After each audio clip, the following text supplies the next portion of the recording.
교동문 14번 시편 24편을 교독하시겠습니다. 땅과 거기에 충만한 것과 세계와 그 가운데에 사는 자들은 다 여호와의 것이로다.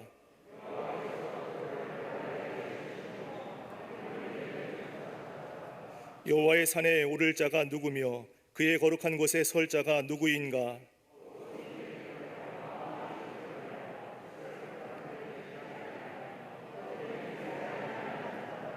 그는 여호와께 복을 받고 구원의 하나님께 의를 얻으리니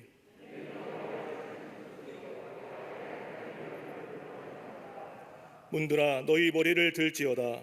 영원한 문들아 들릴지어다. 영광의 왕이 들어가시리로다.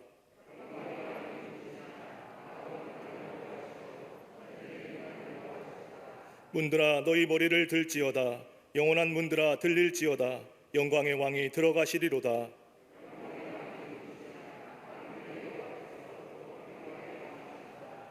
아멘.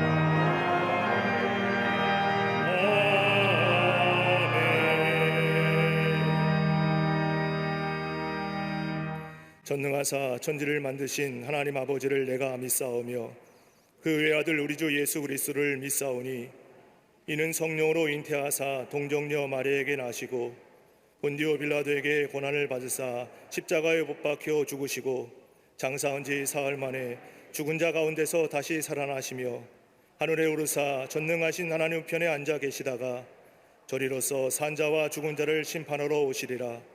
성령을 믿사오며 거룩한 공회와 성도가 서로 교통하는 것과 죄를 사하여 주시는 것과 몸이 다시 사는 것과 영원히 사는 것을 믿사옵나이다. 아멘.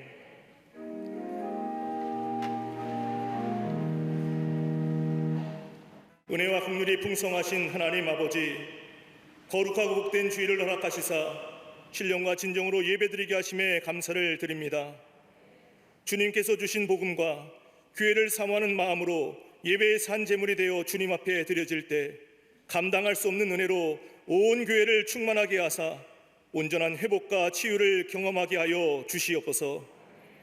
지난 주간의 삶을 돌아볼 때 믿음대로 살지 못하고 걱정과 근심을 주는 환경과 감정에 매여 옛사람의 속성을 벗지 못한 채 보이는 것만 추구하며 원망하고 불평하며 살아온 저희들의 불신앙을 회개하오니 용서하여 주시옵소서. 보혈의 은총으로 덧입혀 주시사 의와 진리의 거룩함으로 지음받은 새 사람을 입어 한 주간도 감사와 기쁨이 충만한 예배자로 살게 하여 주시옵소서. 대한민국과 열방에 회복과 소망의 새 역사를 허락해 주실 하나님 아버지, 이 나라 이 민족을 위해 부르짖어 기도하는 성도들의 눈물의 간구를 통해 영적 대반전이 일어나 기쁨이 가득한 이 땅이 되게 하여 주시옵소서. 방역과 치료를 위해 땀과 피를 쏟아온 의료진들과 관계자들에게 창조적 지혜와 능력을 더하시사 속히 코로나 사태가 종식되게 하옵소서. 성경을 통치의 교과서로 삼는 복된 나라 되게 하시사 세속적 인본주의 물결과 차별금지법과 같은 악법의 법제화를 이겨내게 하옵소서. 내년 대선에는 하나님을 경외하며 국민을 내 몸같이 섬기는 지도자의 복을 허락해 주시옵소서. 한국 교회들을 통해 도덕성과 거룩한 영성이 이 땅과 열방에 편만해지므로 하나님의 은혜의 물결로 충만해지는 역사가 있게 하여 주시옵소서. 광림의 재단을 통해 새로운 토대를 만들어 가시는 하나님 아버지, 비원만 신앙으로 풍요로운 삶을 창조하는 교회로 인도하시사 하나님 나라의 거룩한 역사에 아름답게 쓰임받게 하시니 감사를 드립니다. 주의 재단이 절대 진리를 부인하는 이 시대에 복음의 영광을 회복케 하는 구원의 방주의 사명 잘 감당케 하옵소서. 새롭게 꾸며진 홈페이지의 콘텐츠를 통해 시공간을 초월하는 은혜가 충만하게 나타나 온 성도들이 온전히 세워지게 하시며 거루두기로 인한 관계의 멀어짐과 깨어짐이 회복되게 하옵소서. 세우신 부서와 기관을 통해 교회의 모든 사역이 창조적으로 전환되게 하시며 모든 영역에서 주의 이름이 더욱 힘있게 선포되게 하옵소서. 속해 선교회마다 하나님께서 공급하시는 능력과 지혜로서 빛과 소금의 사명을 온전히 감당하도록 인도하여 주시옵소서. 하나님의 손과 발이 되어 사명을 향하여 달려나가는 지성전과 국내의 선교지를 통해 전염병과 자연재해로 고통받는 곳에 생명의 복음이 전파되므로 그리스도의 푸르고 푸른 계절이 임하게 하여 주시옵소서. 믿음과 사랑 위에 세워진 가정과 일터마다 복의 복을 더하시사 사람에게는 전적 독립, 예수님께는 전적 위탁함으로 세상을 변화시키는 회복의 진원주로 쓰임받게 하여 주시옵소서. 일평생 주님과 양떼를 사랑함으로 목자의 사명을 감당하고 계시는 감독님께 육신의 한계를 뛰어넘는 강건함을 부어 주시옵소서. 담임 목사님께 하늘의 지혜와 통찰력을 부어 주시사 교회와 이 시대를 향한 맞춤형 리더십을 허락하시사 무너진 곳을 수축하고 하나님의 교회를 새롭게 하는데 아름답게 쓰임받게 하옵소서. 오늘도 은혜의 말씀을 대언하실 때 영적으로 닫혀있는 모든 심령의 귀가 열리고 마음의 변화를 받아 말씀대로의 삶을 살아내도록 은혜를 부어 주시옵소서. 성령의 기쁨으로 함께 예배드리는 광림 남교회와 소교회, 북교회와 국내 선교지, 방송으로 예배드리는 주의 백성들에게도 복음의 능력으로 인생의 새날을 경험하게 하옵소서. 주의 제단을 아름답게 장식한 헌신과 온전한 예배를 위해 정성을 다한 손길들마다 갑절의 은혜를 더하시사 오베데돔의 집의 복을 평생 누리게 하옵소서. 병상에서 고쳐주심을 간절히 소망하는 이들에게 주님의 전능하신 날개 아래 품으시고 안아주시는 은혜를 부어 주시옵소서. 오늘도 저희에게 하늘의 위로와 새 힘을 허락해 주시는 우리 주님 예수 그리스도의 이름으로 감사하며 간절히 기도드리옵나이다. 아멘.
여호와여, 주께서 나를 권유하심으로 내가 그 권유를 받았사오며 주께서 나보다 강하사 이기셨으므로 내가 조롱거리가 되니 사람마다 종일토록 나를 조롱하나이다.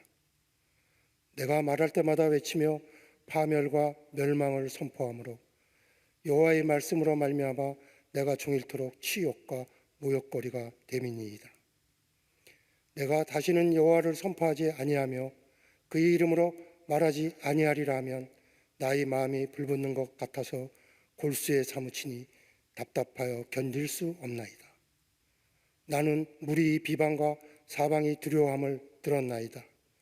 그들이 이르기를 고소하라, 우리도 고소하리라 하며 내 친한 벗도 다 내가 실족하기를 기다리며 그가 혹시 유혹을 받게 되면 우리가 그를 이기어 우리 원수를 갚자 하나이다. 그러하오나 여호와는 두려운 용사 같으시며 나와 함께 하심으로 나를 박해하는 자들이 넘어지고 이기지 못할 것이오며 그들은 지혜롭게 행하지 못함으로 큰 치욕을 당하오리니 그 치욕은 길이 잊지 못할 것이니이다. 의인을 시험하사 그 폐부와 심장을 보시는 만군의 여호와여, 나의 사정을 주께 아뢰었사온즉 주께서 그들에게 보복하심을 나에게 보게 하옵소서. 여호와께 노래하라. 너희는 여호와를 찬양하라. 가난한 자의 생명을 행악자의 손에서 구원하셨음이니라. 아멘.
갈릴리 성가대 중창단의 귀한 찬양에 감사합니다. 고맙습니다.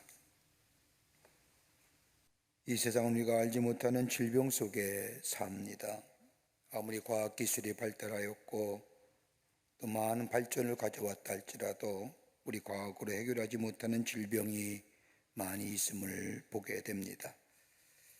가장 많이 걸리면서도 환절기가 되면 많은 사람이 고생하는 감기라는 질병이 있습니다. 근데 감기에 약이 없다는 겁니다. 우리가 먹는 약은 증상을 완화해 주는 것뿐이지 딱히 낫게 하는 것은 아니라는 겁니다. 그래서 의사에 가서 진료를 받으면 꼭 하시는 말씀이 있지요. 좀 쉬세요. 물 많이 드시고요. 그렇게 이야기하는 것을 들을 수 있습니다. 세상에서 가장 치명적인 질병이 무엇일까요? 많은 사람들이 말하기를 육체의 질병에 관해서 이야기합니다. 암이며 백혈병이며 신종플루며 이런 것들이 가장 치명적인 질병이라고 말하지만 이러한 질병들은 완전하진 않지만 치료학이 있어서 병에 걸리더라도 치료할 수 있습니다.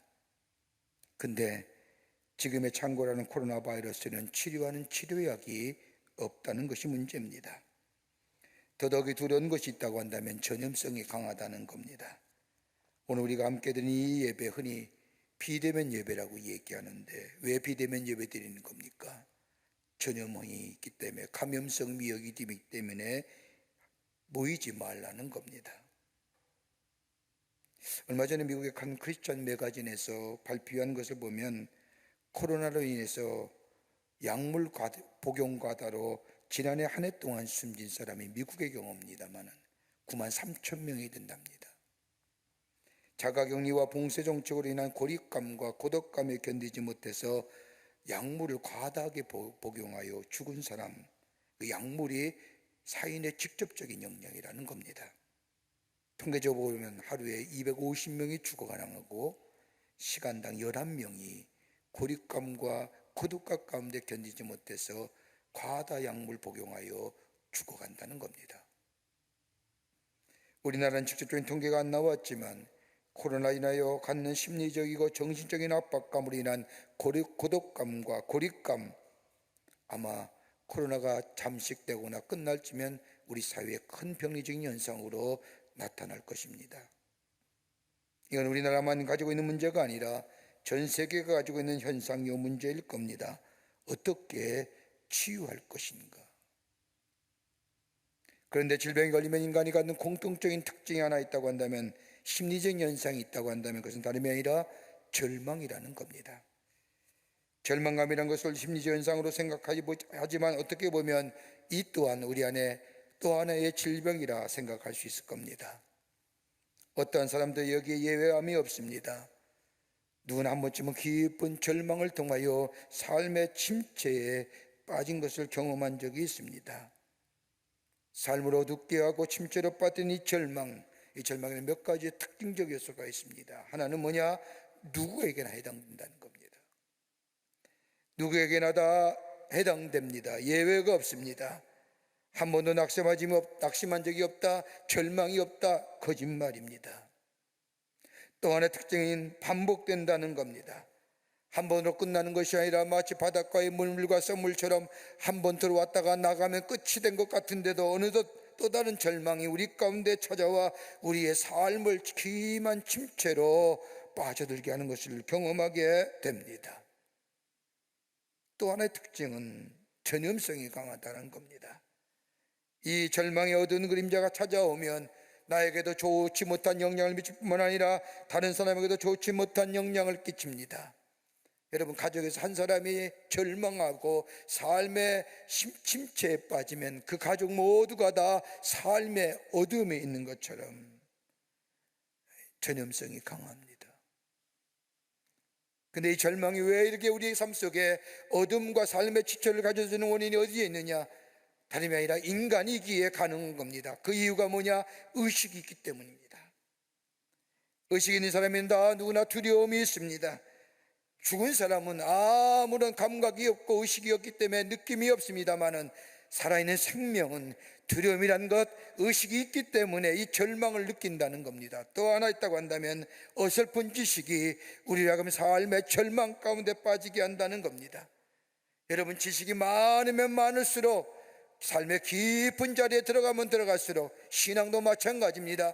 하나님과의 깊은 영적인 교제가 우리 안에 깊게 뿌리 내릴 때에 어떠한 삶의 바람이 불더라도 흔들리지 않지만은 어설픈 신앙, 어설픈 지식이 삶의 침체와 어려움을 가져다 준다는 겁니다. 또 하나 또 같다면 변보지 못한 경험입니다. 여러분, 선험적 지식이라는 것, 우리 경험이 가져주는 이 선언적 지식은 언제나 한계성이 있습니다. 내가 경험한 것 이외에는 다른 것을 알 수가 없습니다. 그러기에 내 경험 가지고 모든 것을 다 해석하려고 하니 되지가 않습니다. 그러기에 절망과 어둠의 그림자가 찾아와 삶의 침체에 빠지게 하는 것을 보게 됩니다. 오늘 본문의 말씀은 하나님께서 예레미야에게 하나님의 말씀을 선포하라고 하는 말씀으로부터 시작이 됩니다. 예레미야가 선포한 하나님의 말씀은 너는 나가서 외치라. 이스라엘이 망하기 전에 외치라. 그리고 구원이 있다고 외쳐라. 예루살렘은 망하느니라. 너희들이 그렇게 신성하게 했던 예루살렘의 성전은 불타고 말 것이다. 너희가 70년 동안이나 저 바벨론의 포로가 되리라고 하는 이 하나님의 예언의 말씀을 예레미야라고 이스라엘 백성에게 전파하라 합니다. 이 말씀을 전하라고 하는 예배의 마음이 얼마나 가슴이 아팠겠습니까? 그럼에도 불구하고 하나님의 말씀을 기해 예레미야 나가서 이스라엘 백성에 전할 때에 그의 마음이 아프고 아파 울면서 하나님의 말씀을 전합니다. 얼마나 많이 울었는지 이 예레미야를 가리켜서 눈물의 예언자라고도 얘기합니다. 그리고 얼마나 많이 울었는지 눈에 진물이 들어 어두웠다가도 얘기합니다.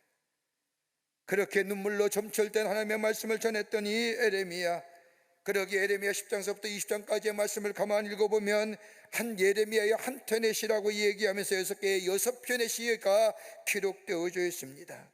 그 6편의 시 가운데 한 편의 시 가운데 오늘 본문의 말씀이 마지막 예레미야의 하나님을 향한 한 편의 시기가 오늘 본문의 말씀의 내용입니다. 일명 비명의 시라고도 얘기합니다. 20장 7절의 말씀을 보면 예레미야가 이스라엘 향한 한탄이 절정에 서 있습니다. 하나님이여 답답하여 견딜 수 없답니다. 하나님의 말씀을 전합니다. 하나님의 주문하신 명령을 뿐만 아니라 비록 전하는 하나님의 말씀이 이스라엘 백성을 향한 심판의 말씀이기에 마음이 아프고 정말 시려우지만은 그럼에도 불구하고 하나님께서 전하라 하시기에 예레미야는 하나님의 말씀을 전합니다. 그렇다고 한다면 이스라엘 백성이 그 말씀을 들을 때에 받아들이고 돌아와야 되는데 오히려 하나님의 말씀을 전한 자신을 향하여 조롱하며 치욕스러운 말뿐만 아니라 그리고 수치와 모욕을 줍니다. 그건 다름이 아니라 하나님의 때문이라고 예레미야는 항변하지요. 20장 7절의 말씀을 보면 여호와여 주께서 나를 권유하심으로 내가 그 권유를 받았사오며 내가 하나님의 말씀을 전하고 싶어서 전한 것이 아니라 하나님이 나를 불러주셔서 전하라 하셨기에 내가 하나님의 말씀을 전하는데 왜 내게 이런 수치와 모멸과 조롱이 다가옵니까? 내 말을 전하면 내가 하는 말이 아니라 하나님의 말씀인데 하나님의 말씀을 전한다고 한다면 저들이 들어야 되는데 듣지 아니하고 오히려 조롱하는 것 견딜 수 없습니다. 그러기 20장 10절의 말씀을 보면 나는 무리의 비방과 사방이 두려움을 들었나이다. 그들이 이르기를 고소하라 우리도 고소하리라 하며 내 친한 법도 다 내가 실족하기를 기다리며 그가 혹시 유혹을 받게 되면 우리가 그를 이기어 우리 원수를 갚자 하나이다. 내 가까운 법도 내가 실수하기만을 기다립니다. 내가 조그마한 허물에도 발견하면 그것 가지고 걸고 넘어져서 나를 무너뜨리려고 합니다. 그러기에 견딜 수가 없습니다. 그런데 오늘 본문의 말씀을 보면 20장 11절의 말씀에 들어서 반전이 일어납니다. 이렇게 한탄하고 비명을 지었던 이 예레미야가 20장 11절의 말씀을 보면 그러하오나 여호와는 두려운 용사 같으시며 나와 함께 하시는 고로 나를 박해하는 자가 넘어지고 이기지 못할 것이오며 그들은 지혜롭게 행치 못함으로 큰 수욕을 당하리오니 그 수욕은 영영이 잊지 못할 것이니이다라고 고백합니다. 불평과 탄식과 한탄과 비명의 소리가 확신과 불변의 믿음의 자리에 서서 어떤 어려움이 오더라도 어떤 고통이 오더라도 어떤 외로운 상황이 오더라도 하나님이 주신 이 귀한 사명, 이 귀한 믿음의 길 내가 걸어가겠다고 고백하고 있음을 보게 됩니다. 여러분, 이게 좀 얼마나 어렵습니까? 아마 지금의 시대에 편안한 사람 아무도 없을 겁니다. 더더욱이 믿는 우리의 삶, 하나님을 신실하게 믿고자 애쓰는데, 노력하는데 하나님 앞에 바로 서고자 부단히 나를 단련하여 하나님 앞에 서고자 하는데 우리의 삶 속에 왜 이렇게 어려움이 많은지요. 하나님 앞에 엎드릴 때마다 눈물이 앞을 가리고 하나님 앞에 엎드려 기도할 때마다 내 마음이 먹먹해오며 그러기에 깊은 신과 같은 한탄의 소리로 하나님 앞에 조아리는 우리의 믿음의 삶의 모습, 마치 에레미야가 한탄하며 비명하며 외쳤던 그 고백과도 다름없는 우리의 삶, 어떻게 벗어날 수 있을까요? 어떻게 우리 안에 회복의 역사를 경험할 수 있을까요? 내가 가지고 있는 문제가 가장 큰 문제고 내가 당한 시험이 가장 큰 시험일 텐데,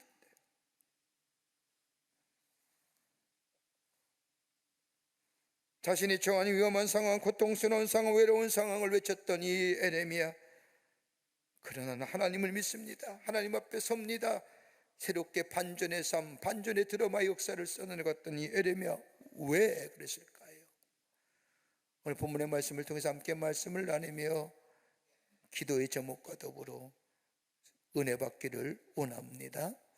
첫째는 하나님이 나를 아신다는 믿음입니다.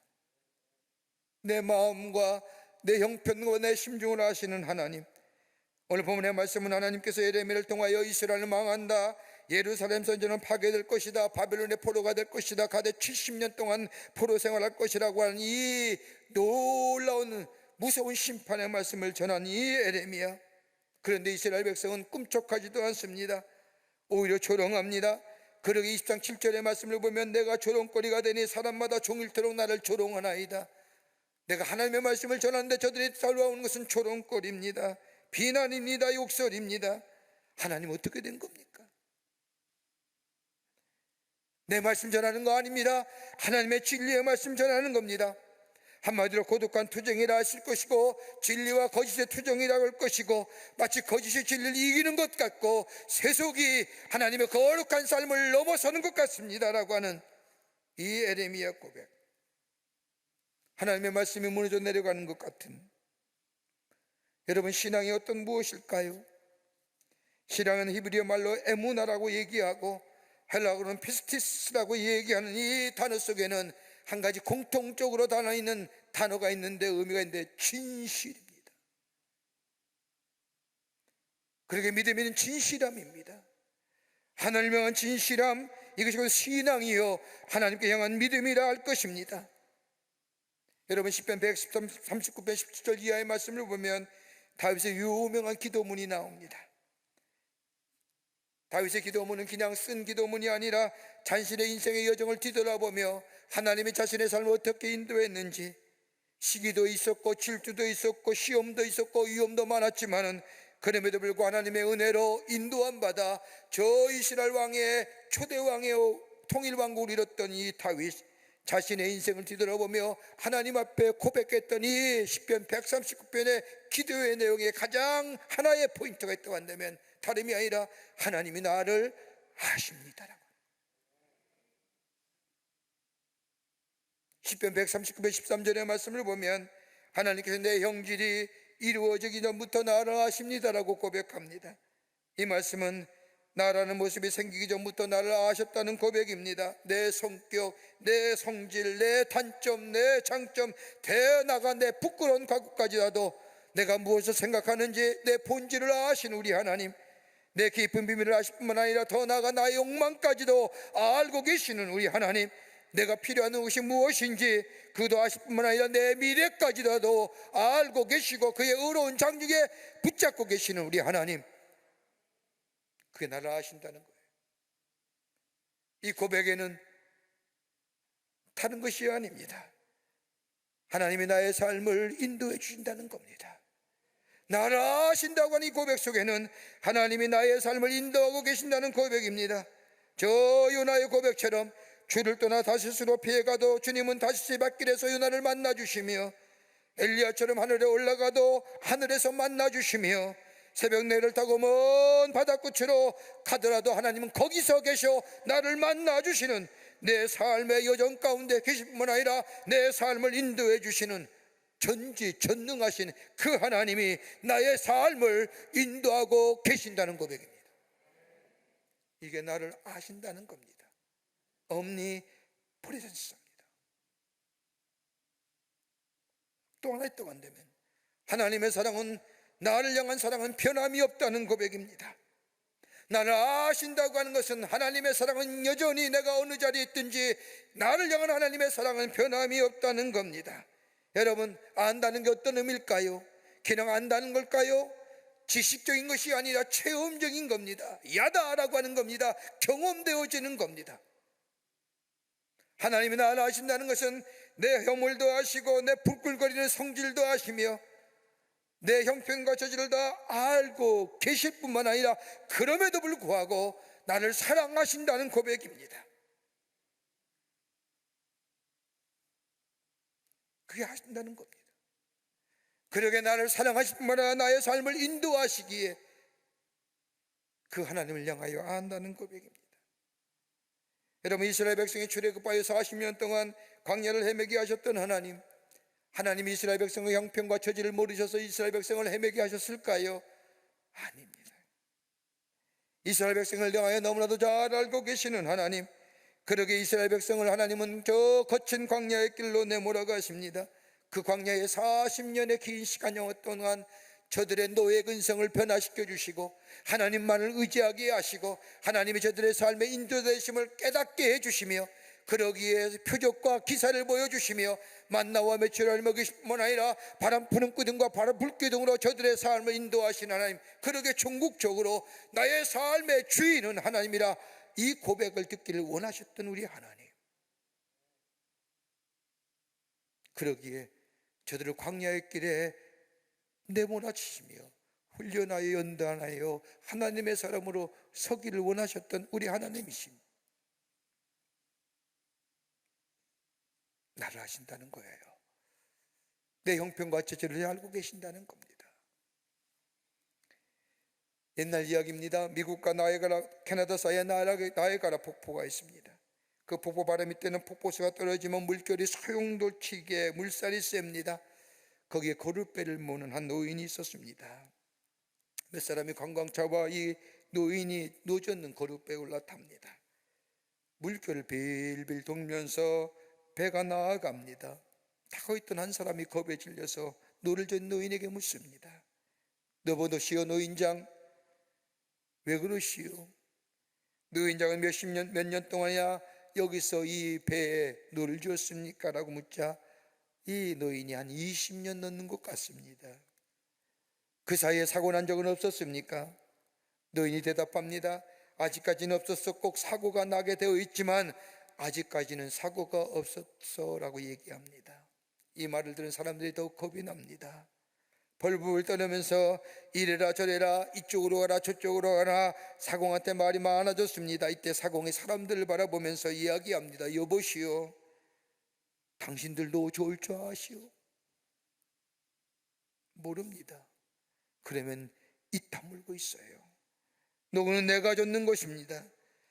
지금은 죽거나 살거나 당신의 목숨은 내 손에 달려있어. 그러면서 하는 말이 여러분과 나는 같이 가고 있어. 손님들이 죽게 되면 나도 죽을 것이고 나 죽게 되면 여러분도 죽을 것이고 그러나 난 아직 죽을 생각이 없다오. 이 말들은 배 안에 있는 사람들이 비로소 조용해졌다고 합니다. 하나님이 나는 아시는 거예요. 내 형편과 처지, 내 가는 길, 내가 어떤 마음을 갖고 있는지. 그러기에 에레미야는 하나님 답답하여 견딜 수 없습니다. 답답하여 견딜 수 없습니다라고 고백했던 이 에레미야, 그는 하나님의 나와 함께 하심 더불어 내가 그 안에, 내 안에 나를 아시는 우리 하나님, 그 고백을, 그 믿음이 내 안에, 그 안에 있게 될 때 그는 하나님의 사명의 길, 부르심에 합당한 삶의 길을 걸어갔던 것을 보게 됩니다. 하나님 나를 아십니다. 우리를 아십니다. 두 번째는 하나님이 함께 하심을 믿는 믿음입니다.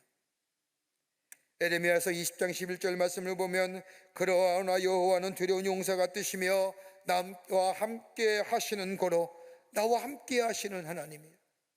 그가 비통과 한탄에서 넘어서서 새롭게 사명자의 길, 힘이 있고 능력 있는 삶의 길을 걸어갔던 길은 다름이 아니라 하나님이 나와 함께 하신다는 겁니다. 여러분, 이처럼 귀한 말이 어디 있을까요? 여러분, 에레미야가 살았던 그때 나라의 모습은, 이스라엘의 모습은 참으로 절박함이 그지없었습니다. 국가적으로는 가장 불안한 상태였습니다. 북쪽에는 바벨론이 아시리아를 정복하고 남진하고 있었고, 결국 예루살렘은 하나님의 예언의 말씀대로 기원전 597년과 더불어 580년 두 차례 걸쳐서 이스라엘과 예루살렘 사람이 무참히 짓밟히고 맙니다. 남쪽에는 애굽의 신흥 세력이 확대하여 북진의 정책을 벌이고 있었습니다. 저 위쪽에는 바벨론이, 남쪽에는 애굽이, 가운데 이스라엘은 끼어서 어찌할 줄을 모릅니다. 그러다 보니까 많은 사람들이 남쪽에 저 애굽과 화채를 맺어야 되느니라, 저 바벨론과 화채를 맺어야 되느니라, 이런 이야기가 들어올 때에 에레미야서 20장 10절 말씀에 그 얘기하는 겁니다. 나는 무리의 비방과 사방이 두려움을 들었나이다. 여러분, 지금의 시대 어떨까요? 저는 이 말씀을 묵상하면서 제 마음속에 우리나라가 어떻게 이렇게 닮았을까?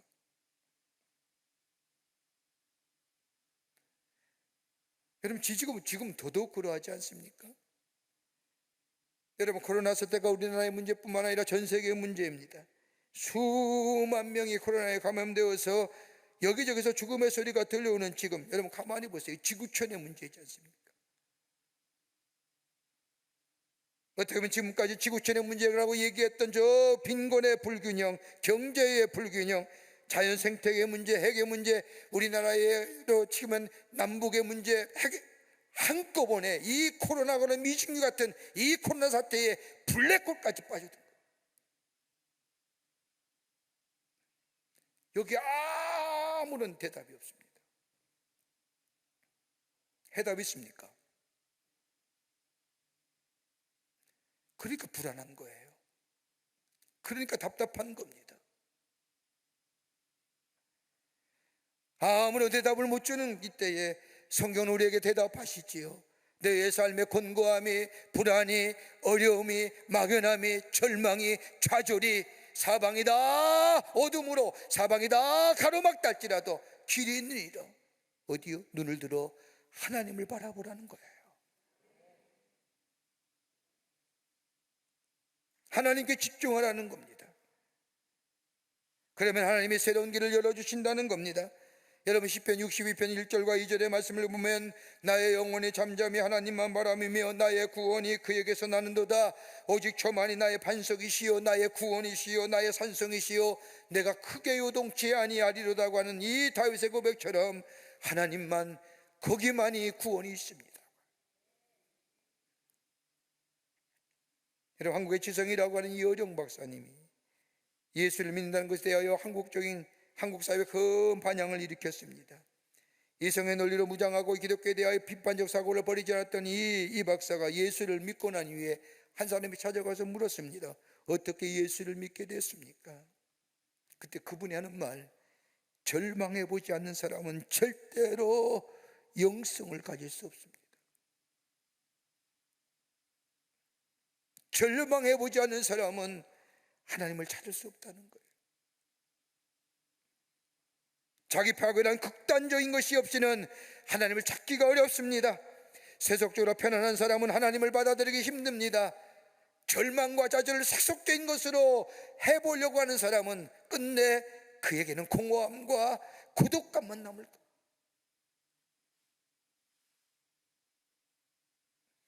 여러분, 낮과 밤이 있는데 어느 때 멀리 볼까요? 대다수의 사람이 낮에 멀리 본다고 말합니다. 낮에는 화려한 세계를 보는 줄 알지만은 사실은 밤에 멀리 저 못백 저 광년 저 밖에 있는 별빛을 볼 수 있습니다. 낮에도 별을 볼 수 있지만은 다른 것 때문에 그 별을 보지 못하지요. 그러나 아무것도 아니 보일 때에 별빛을 볼 수 있습니다. 절망의 어두운 그림자가 우리의 삶을 감싸고 우리의 삶을 짓눌 때 우리가 볼 수 있는 게 뭘까요? 소망의 빛이요. 누구요? 예수 그리스도시요 하나님을 볼 수 있다고 하는 거예요. 그러기에 우리 주님이 말씀하시지 않습니까? 너희는 마음에 근심하지 말라. 하나님을 믿으니 또 나를 믿으라고 말씀하실 뿐만 아니라 더 나아가 요한복음 14장 27절의 말씀을 보면 평안을 너희에게 끼치노니 곧 나의 평안을 너희에게 주노라. 내가 너희에게 주는 것은 세상에 주는 것 같지 아니하리라. 너희는 마음에 근심도 하지 말고 두려워하지도 말라. 하나님을 바라보는 거예요. 하나님을 의지하는 거예요. 그러게 여호와가 나의 산성이시요 반석이시요 요소시요 그러게 내가 크게 요동치 아니한다고 하는 이 고백처럼 하나님만이 나의 구주가 되시고 구원주가 되시는 이 고백이 우리 안에 있을 때에 우리 안에 새로운 하나님의 생명의 역사를 경험하는 복된 백성의 삶으로 살아가게 될 줄 믿습니다. 요한에슬레 생간 에보스에 가보면 이런 기도문이 적혀져 있습니다. 하나는 뭐냐? 세계는 나의 교부다라고 합니다. 두 번째 기도는 하나님께서는 당신의 일꾼을 땅에 묻으시나 당신의 일은 계속해 가신다. 또 하나 기도가 있다면 이 세상에서 가장 좋은 것은 하나님께서 우리와 함께 하신다는 거다라고.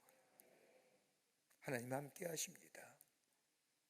이 믿음을 위하실 때 이 절망과 어둠의 그림자를 넘어서서 새로운 생명의 역사를 놓아가는 복된 하나님의 백성의 삶이 될 줄 믿습니다. 끝으로 구원의 소망이 있음을 믿었습니다. 한탄과 비명의 소리 가운데 그가 하나님을 향하여 다시 한번 믿음으로 고백할 수 있는 것은 하나님만이 우리의 구원이 되신다는 고백입니다. 오늘 본문의 말씀을 보십시오. 진리가 왜곡되고 이로 인하여 나라의 무너짐과 백성의 흩어짐, 더 나아가 하나님의 임재를 상징하는 예루살렘 성전의 황폐와 하나님의 진리의 말씀을 전한 이 예레미야의 눈에는 그대로 보입니다. 그러기에 불안과 염려 가운데 절망감이 이 예레미야의 마음을 감쌉니다.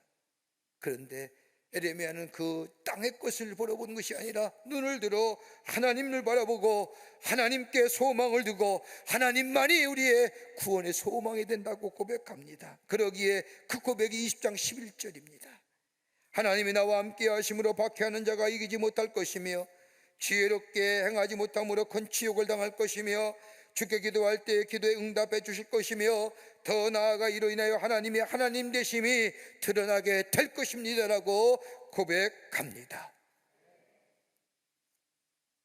환난이 있습니다. 죄악이 있습니다. 재난이 있습니다. 심판이 있습니다. 비참하게 될 것입니다. 멸망의 어두운 그림자가 있습니다. 그러나 그럼에도 불구하고 우리 하나님이 구원해 주실 겁니다. 그러기 이 믿음의 고백에 근거한 이 에레미야가 뒷장의 시편 에레미야 29장 11절 말씀 보면 그의 기도가 이렇게 고백되어져 나옵니다. 여호와의 말씀이니라. 너희를 향한 나의 생각을 내가 아나니 평안이요 재앙이 아니니라. 너에게 미래와 희망을 주는 것이나 너희가 내게 부르짖으면 내게 와서 기도하면 내가 너희들의 기도를 들을 것이요 너희가 온 마음을 위하여 나를 구하면 나를 찾을 것이요 나를 만나리라. 이것은 여호와의 말씀이니라. 하나님께 구원의 소망을 두고 주께 나와 구하면 찾으면 만나지면 응답되어지는 역사. 하나님께 소망을 두는 삶. 이 소망은 그저 우리에게 얻어지는 것이 아니라 하나님과 깊은 영적인 교제 속에 어려움과 환난과 시험 가운데 있더라도 하나님과 더 깊은 영적인 관계 속에 깊은 믿음의 자리에 들어가게 될 때에 하나님이 나의 소망이 되어주시고 하나님이 나의 구원의 반석이 되어주시고 하나님이 나를 온전케 하시는 구원의 역사가 우리 가운데 있어지게 됩니다. 바울이 데살로니가 교회를 향하여 편지하면서 1장 3절의 말씀을 보면 믿음의 역사와 사랑의 수고와 우리 주 예수 그리스도에 대한 소망의 인내를 너에게 칭찬하노라고 얘기합니다. 데살로니가 교회는 52년경에 세워진 교회인데 박해와 순환 가운데 환란했던 교회, 로마의 위성도시에 세웠던 이 데살로니가에, 그럼에도 불구하고 그 엄청난 핍박과 환란 가운데서도 그들이 믿음의 역사와 사랑의 수고, 그리고 그리스도에 대한 소망의 인내를 가졌던 것, 하나님만이 나의 구원이 되어 주신다는 고백. 이 고백이 있었기에 그는 환란을 이기고 소아시아 교회 많은 교회들에게 귀감이 되었던 교회로 세움받았던 것처럼, 어렵습니다, 힘듭니다, 절망합니다, 서기서기서 아우성입니다. 그럼에도 불구하고 흔들리지 않는 자리에 서서 하나님의 사람으로 우리의 믿음의 걸음을 걸어갈 수 있는 것은 다름이 아니라 하나님 우리의 구원의 소망 되신다는 이 믿음이 우리 가운데 있을 때에 우리 넘어지지 아니하고 주께서 주신 귀한 이 사명자의 걸음을 걸어가는 하나님의 나라의 백성의 삶 된 줄 믿습니다. 나를 아십니다. 그리고 나와 함께 해주십니다. 하나님 우리를 구원해 주십니다. 이 믿음 가지고 승리하시는 여러분과 저와 되시기를 주의 이름으로 축원합니다. 하나님 감사합니다. 저희들 주께서 사랑해 주셔서 하나님의 백성 삼으심에 감사합니다. 우리의 삶 참으로 어렵고 힘든 일들, 절망의 어두운 그림자가 우리 가운데 몰아친다 할지라도 우리 하나님 나를 아시지요. 우리와 함께 계심을 내가 믿습니다. 하나님이 나를 구원해 주실 겁니다. 이 믿음 가지고 믿음의 자리에 굳건히 서서 하나님을 바라보며 나아가는 저희들 되게 하여 주셔서 우리의 삶에 하나님의 위대한 생명의 역사를 경험하여 하나님의 살아계심을 증거하는 저희들의 삶 되게 도와 주시옵소서. 성령이 도우실 줄 믿으며 예수님의 이름으로 기도하옵나이다. 아멘.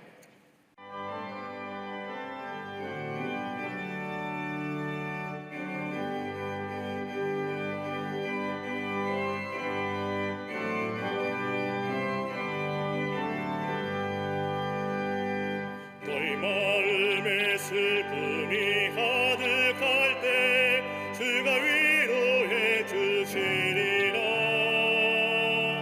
아침 해같이 빛나는 마음으로 너 십자가 지고 가라. 참 기쁜 마음으로 십자가 지고 가라. 내가 기쁘게 십자가 지고 가면 슬픈 마음이 위로받네. 내를 따라서 주시는 은혜로서 바란 심령의 힘을 얻고 주가 언약한 말씀을 기억하고 너 십자가 지고 가라. 참 기쁜 마음으로 십자가 지고 가라. 내가 기쁘게 십자가 지고 가면 슬픈 마음이 위로받네.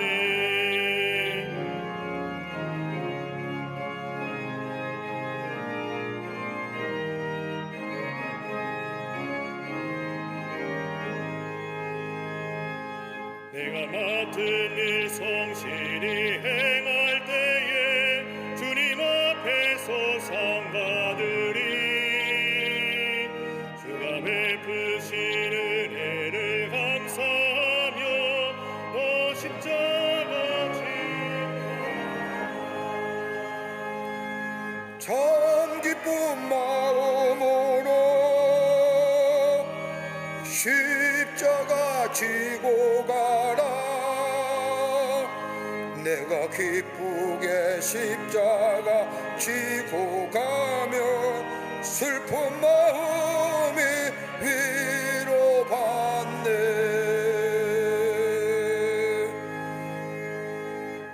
지금은 우리 주 예수 그리스도의 크신 은혜와 형용할 수 없는 하나님 아버지의 극진하신 사랑하심과 우리의 내재하시며 역사하시며 교통하시는 성령님의 놀라운 능력의 역사가 거룩한 주의 날, 주의 전을 나와 예배하는 당신의 거룩한 백성들, 또 코로나의 창궐함 인하여 저 가정에서 온라인을 통하여 예배드리는 당신의 귀한 권속들, 또 방송 매체를 통하여 이 예배에 참여한 한국교회 거룩한 성도들, 모든 이들 위해 주께서 지금으로부터 영원토록 함께 하시기를 간절히 축원하옵나이다.